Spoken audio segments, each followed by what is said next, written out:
Good morning, students. This is our third video session or the third session on entrepreneurship. Earlier in the sessions, I have discussed and explained about the case study of Karsan Bhai. The first session I explained the annual plan or how the course of entrepreneurship is going to be there for 11th and 12th, and then we saw the case study of Mansukh Bhai Prajapati about the earthen refrigerator that runs without the electricity. And then we further understood about the case study of Karsan Bhai Patel, Nirma washing powder. Both the case studies are done. Now we will try to go into the textbook chapter. The first chapter that you have got for your syllabus is entrepreneurship concept and functions. Since you are absolutely new and you do not have your classworks or your textbooks, all I want you people to do is go through the notes that I am sending it to you.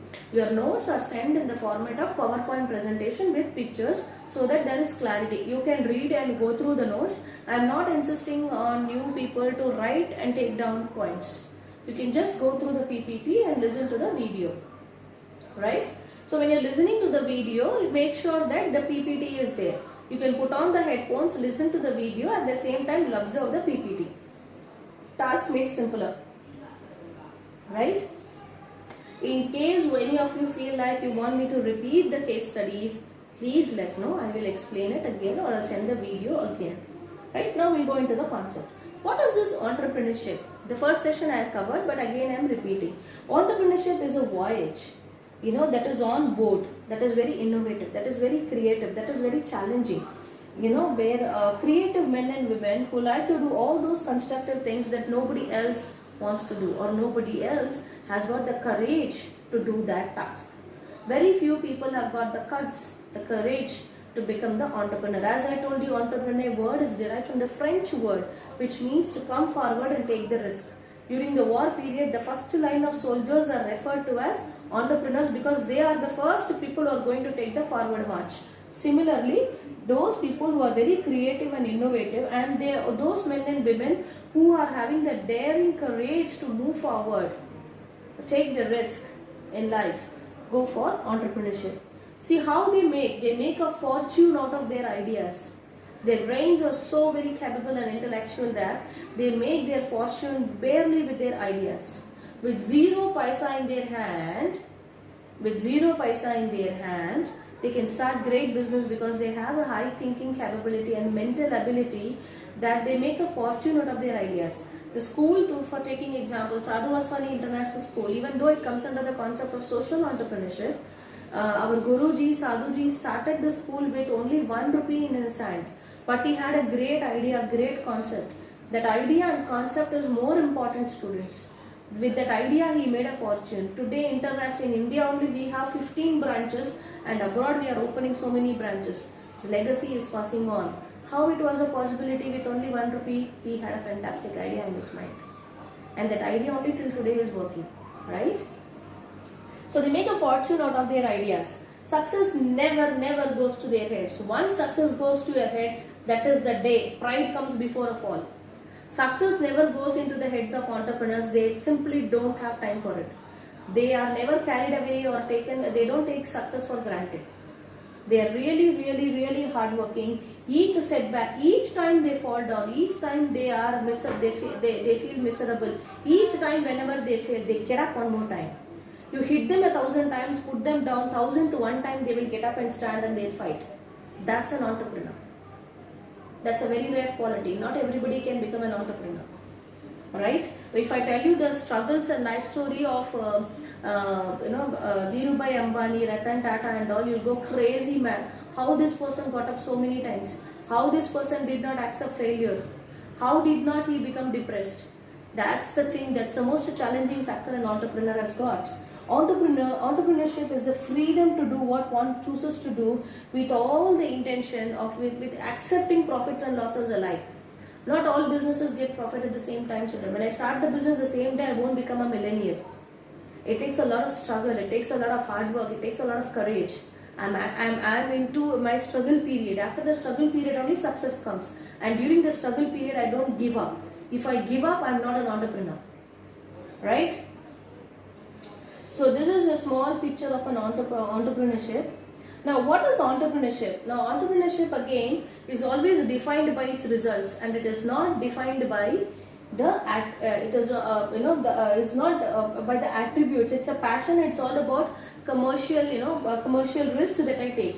There is one popular proverb that I failed 1,000 times. No, I didn't fail 1,000 times.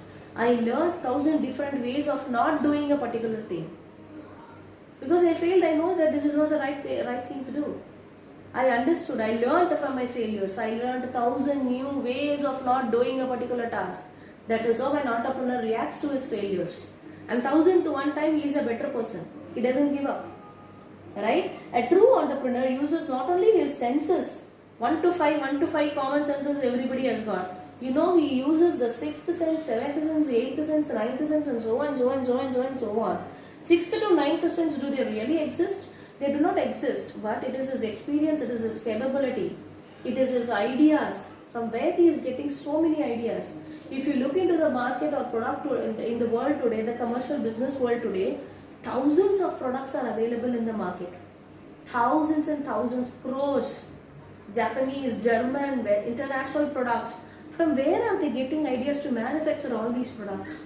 Animations in the television, the augmented reality, artificial intelligence, the robots, the space stations. From where are they getting all these ideas? These are all this is what they say that, they develop through their exposure, their experience, their never give up attitude, their failures mainly. An entrepreneur always says that if I had not failed, I would have never learned my lesson. So he is accepting failure. Failure is his teacher, is his guru. Right? So he is accepting failures and following the concept of listening to understanding. One thing you have to remember, one more time I am repeating, entrepreneurs always have an attitude to accept and they change and they grow from listening to understanding. First they are good listeners. They accept their failures, they analyze their failures, then they understand and grow further. Right? Now this is a simple question, simple picture that is there in the PPT. See, I have showed you the picture of a vegetable vendor or a fruit seller and fruits and vegetables. This is a laundry service, that is your dry cleaning shops that are there. This is a newspaper distributor. All these people, do they come under business?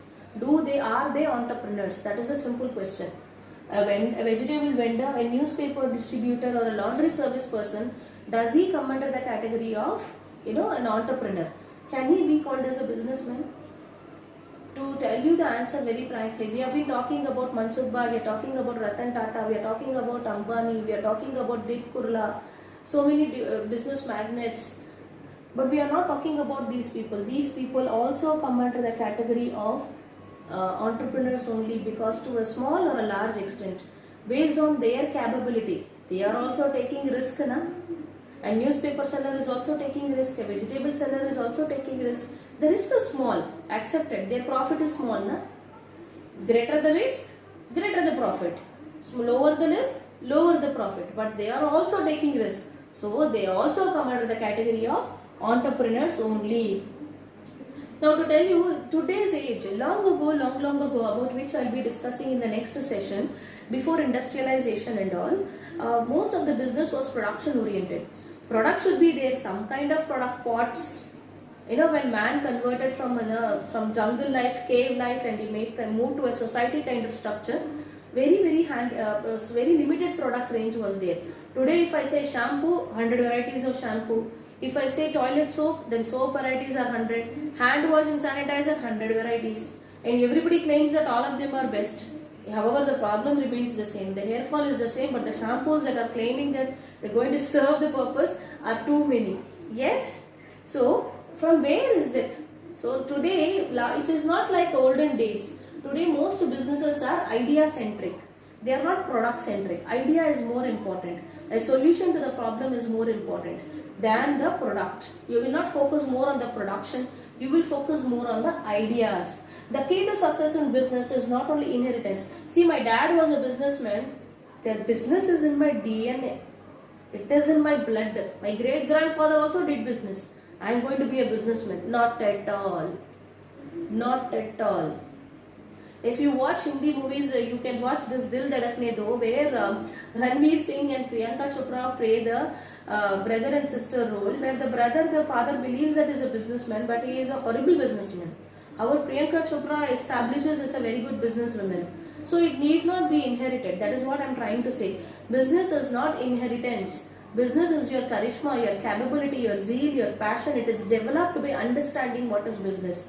Most of the students who take commerce as their course and want to do chartered accountant or something end up, after enjoying and learning about business, about learning the life history of entrepreneurs and businessmen and what kind of work they do, they really get passionate about it. The passion grows, right? And slowly they become, it's a creation of more wealth and constant innovation, from the prevailing to the next best practices. Whatever practices are just now prevailing. I'll tell you an example of Sachin Tendulkar's parents or great grandparents were not cricket men, were not sportsmen, but he made it great. MS Dhoni also the same way, right? But still they made it great. Same way entrepreneurs. It need not be inherited at all, students.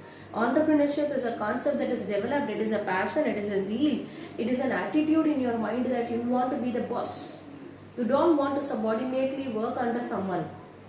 When you want to be the boss of yourself, and when you are very strong and have a very good mental intellect, you are very creative, very courageous, very innovative, then you come under the category of entrepreneurs.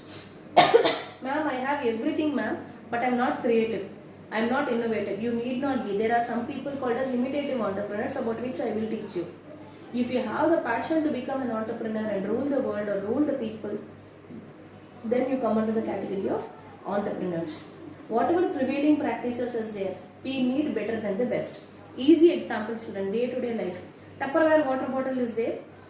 When you look at the Tupperware water bottle, half-liter bottle, which is costing you around 275 rupees or something, the water bottle top is a normal top which you open and drink. But later, prevailing practices, that is how the water bottle is used. Better than the best came. Flip top came. Just because it is a flip top, it is 375 rupees. Because it is idea. Idea ka daam hai wo. Right? The flip top that they introduced was a hit in the market. People liked it a lot. So that flip top gave them more. That bottle sold up very fast. So idea, prevailing practices say be better practice nana. Whatever prevail, better than the best you have to give. Right? Now, accordingly, a very wide range of small-sized businesses have emerged and gained popularity among middle class. Earlier, it was thought that zamindars and rich people only can do business. Not at all. Even a small middle-class person is becoming a multi-millionaire. You look at the history of all the great businessmen; they have started very small. They were initially very pathetic. They're very small. I'll tell you, the one of the banking happening businesses in Bollywood is Dream Rich or Red Chillies. This is owned by none other than Shah Rukh Khan, right? So this guy was in the streets of Mumbai, where he had slept on the platform. He did not have great money. His ancestors were all not rich. He slept in the parks also, but he made it very big. Dhirubhai Ambani himself was a petrol boy, right? Mansukh Prajapati, the first case study that you saw, he was a potter and he didn't have 3 meals a day. He just had 1 meal to serve. Right? So all these people were not rich, born rich. Only rich people can do business. That's a joke. Anybody can do business if they have the charisma of doing it. Right? So small and middle-sized businesses have emerged and became very popular in India nowadays, particularly amongst the middle class, because they have determined to spend more, and the value out of every product the middle class people are buying. They see the quality, the preference, the better. They are not concerned about who is the manufacturer. We are least bothered. What is more important for us is the quality of the product should be very good, fine, and reasonable for the price, right? Now with this we saw the gist or the introduction of entrepreneurship. Hope you have understood the session. This is only the basic introduction. You won't get any great question answers from this area. I am just trying to expose you to the world of entrepreneurship. What in gist recap we can do is try to understand this, students. What is entrepreneurship? Great creativity and innovation should be there. You need not inherit it. Need not come in your family a history that your great parents or great grandfathers are entrepreneurs. You can be the first generation entrepreneur. Then in entrepreneurship, what is more important is idea, not the product. with an idea can change your life. That proverb is suitable for an entrepreneur. So we saw that entrepreneurship is a voyage, and it is a voyage that is on by people who are very creative, very innovative, very courageous. We just saw few features of entrepreneurs. We accepted the fact that the greater the amount of risk, the larger the profit. Just because laundry sellers, newspaper distributors, vegetable sellers, they take small risk, they are not considered. They are also entrepreneurs, only students. They make small amount of profit. If you want to make it large, you take great risk, right? So with this we have understood the basics or the key terms related to generalized view of entrepreneurship. General view. You won't get any questions from this area. It is just that I am trying to expose you to the textbook content and how the material is there. You need not take down or take a notebook and write notes. When it is important, I will let you know. From the next class, we will start the core concept. Clear? Thank you and have a fantastic day. Dada Sham.